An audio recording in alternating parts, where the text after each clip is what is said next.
இப்போ லைனிங் எல்லாமே நம்ம ஜாயின் பண்ணி முடிச்சாச்சு. இப்போ எப்படி பிரின்சஸ் ப்ளவுஸ் தைக்கிறது அப்படிங்கிறத பார்க்கலாம். ஃபஸ்ட்டு முன்துண்டை தைக்கலாம்.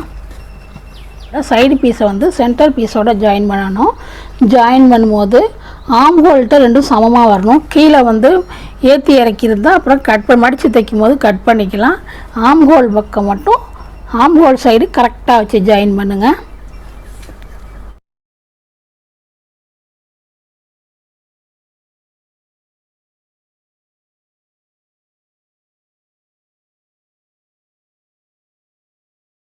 துணியை வந்து இழுக்கக்கூடாது. இந்த துணியை இழுக்காமல் லூஸாக விட்டு தைக்கணும், இல்லைன்னா சுருக்கமாக இருக்கும் முன்னாடி பார்க்கும்போது.